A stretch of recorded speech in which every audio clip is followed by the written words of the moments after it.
Kaushik tech in Telugu. So ఇది నా first blog. So నేనైతే భద్రాచలం వెళ్తున్నాను. సో మా విలేజ్ అక్కడే భద్రాచలం పక్కన రామచంద్రపురం. సో అరౌండ్ నాకు 12 కిలోమీటర్స్ భద్రాచలంకి. నేనైతే కాలేజ్ హాస్టల్లో ఉంటా. సో నేనైతే మొత్తం నా లగేజ్ అయితే ప్యాక్ చేసుకున్నాను.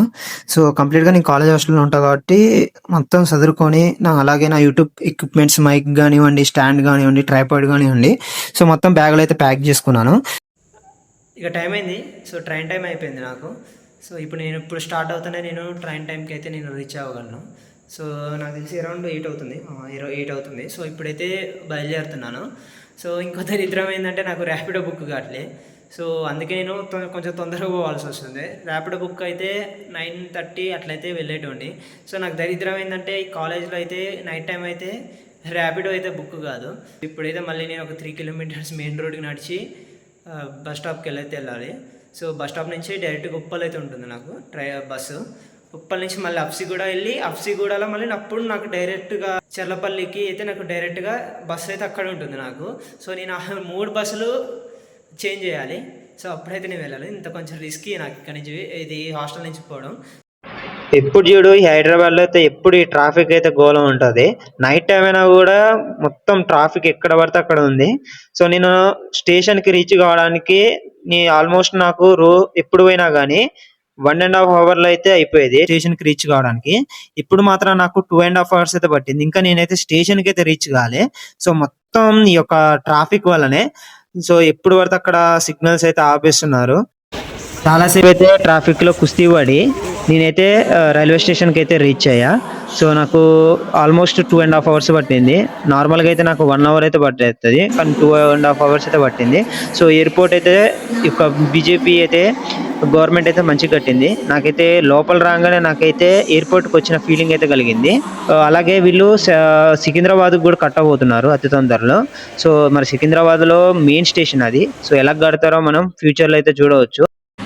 చిన్నగా అయితే నేను ప్లాట్ఫామ్ నెంబర్కి అయితే వెళ్ళిపోతున్నాను. ప్లాట్ఫామ్ నెంబర్ వచ్చేసి 8, ట్రైన్ వచ్చేసి ప్లాట్ఫామ్ నెంబర్ 8లో అయితే రాబోతుంది.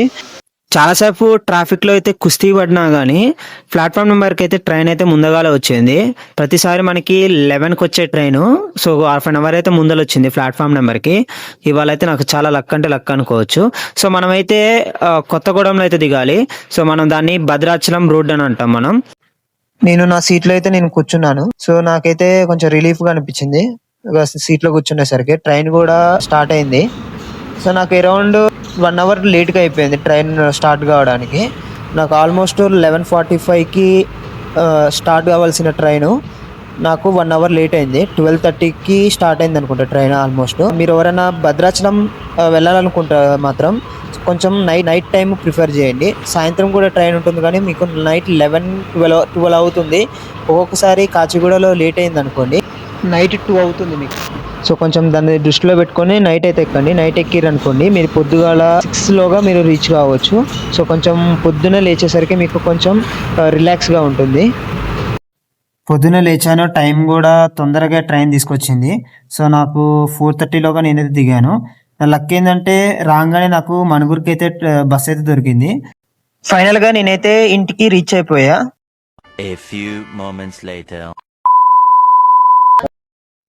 ఫైనల్గా ఇంటికి వచ్చిన తర్వాతకి 1 వీక్ తర్వాతకి నేను నా ఫ్రెండ్ అయితే బైక్ మీద అయితే భద్రాచలం అయితే వెళ్తున్నా. సో మనమైతే భద్రాచలం వెళ్ళాలంటే పక్కా సారపాకని దాటుకొని అయితే మనం భద్రాచలం వెళ్ళాలి. సో వీళ్ళైతే గవర్నమెంట్ అయితే మనకి 2 బ్రిడ్జిలు అయితే కట్టారు. సో ఇది వచ్చేసి రైట్ సైడ్ వచ్చేసేమో పాత బ్రిడ్జ్, ఆల్మోస్ట్ 1960s లో కట్టిన బ్రిడ్జ్. ఇదైతే రీసెంట్ గా 2 years బ్యాక్ కంప్లీట్ అయిన బ్రిడ్జ్. సో ఇదైతే కొత్త బ్రిడ్జ్ మనం అయితే వెళ్ళేది. సో మనం బ్రిడ్జ్కి వెళ్ళాక గోదావరి అయితే కనపడుతుంది క్లియర్ గా. ఇప్పుడు వర్షాకాలం కాబట్టి కొంచెం నిండుగా ఉంది గోదావరి. ఇంకొన్ని రోజులు అయితే ఇంకా ఎక్కువ అవుతుంది, ఎందుకంటే ఫుల్ గా మనకైతే వాటర్ ఎక్కువ కనపడుతుంది. ప్రస్తుతం అయితే ఇది కొంచెం తక్కువైనా అయితే చెప్పుకోవచ్చు రెయినీ సీజన్ లో. మనకి ఒక 2 months లో అయితే ఇది గోదావరి ఎక్కువ కనపడుతుంది మనకైతే బ్రిడ్జ్ మీద నుంచి అయితే. సో ఒక టాంప్లెట్ అయితే చూడండి బ్రిడ్జ్ మీద. సో మనకు ఆల్రెడీ ఫస్ట్ లో మనం వీడియోలో చూసాంగా. సో ఆ టాంప్లెట్ అయితే మళ్ళీ చూపిస్తాను. సో మన ఓవర్ వ్యూ అయితే ఇలా ఉంటుంది బ్రిడ్జ్ పైన.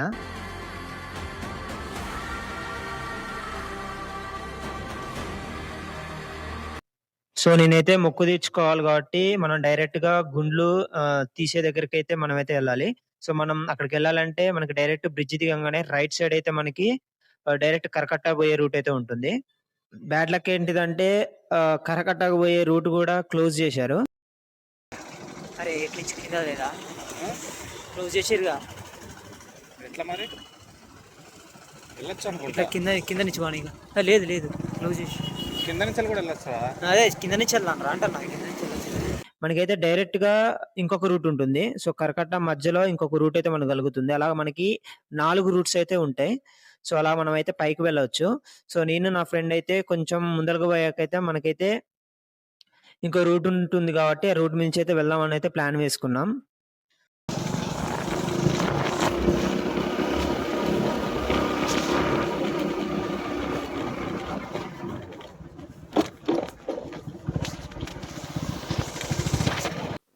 కొంచెం మాకు లోకల్ కాబట్టి మాకు ఇంకొక రూట్ అయితే తెలుసు. సో, మనం డైరెక్ట్ కింద నుంచి వెళ్ళిపోతే అంటే గోదావరి ఒడ్డు నుంచి అయితే వెళ్ళిపోతే మనకి డైరెక్ట్‌గా గుండు తీసే దగ్గరికైతే మనం డైరెక్ట్‌గా వెళ్ళిపోవచ్చు.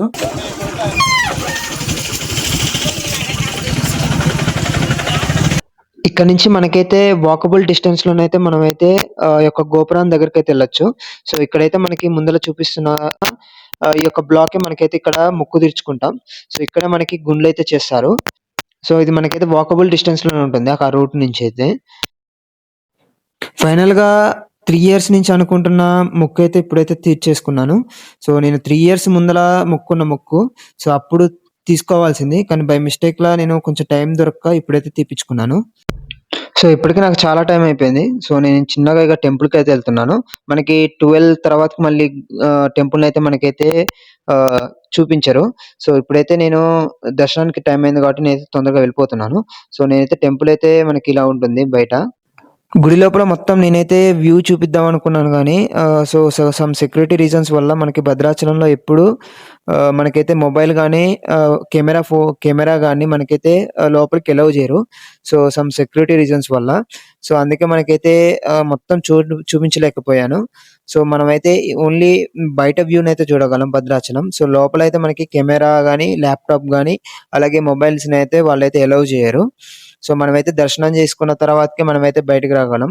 Sorry for that. నేను కొంచెం లోపల మొత్తం చూపిద్దాం అనుకున్నా గానీ, గోపురం వరకు అంటే మనం స్టార్ట్ అయ్యే గోపురం వరకు గూడా నన్నైతే ఎలౌ చేయలేదు. సో, 1 అవర్ అయితే నాకు టైం పట్టింది దర్శనం చేపించుకోవడానికి. సో, బయటికొచ్చేసాను నేను. దర్శనం చేపించుకొని ఇంటికి వెళ్ళిపోతున్నాను.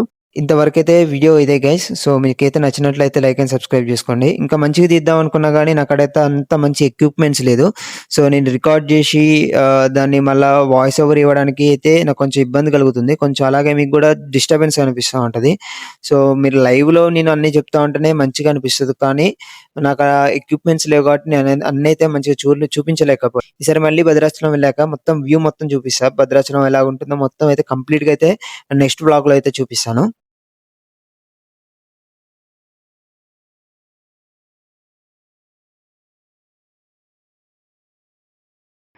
ఈ వీడియోకి ఇంతే గైస్. సో, మీకు నచ్చినట్లయితే లైక్ అండ్ సబ్స్క్రైబ్ అయితే చేసుకోండి. సో, ఇది మన మొదటి వ్లాగ్ కాబట్టి కొంచెం ఏదైనా మిస్టేక్స్ ఉంటే ఆహ్, క్ష ఆహ్, నావేదైనా మిస్టేక్స్ ఉంటే క్షమించండి. సో, నెక్స్ట్ వీడియోలో అయితే ఇంకొంచెం మంచి బెటర్‌గా మీకు ఎక్స్‌ప్లెయిన్ చేయడానికైతే ట్రై చేస్తాను. ఈ వీడియోకైతే ఇంతే గైస్.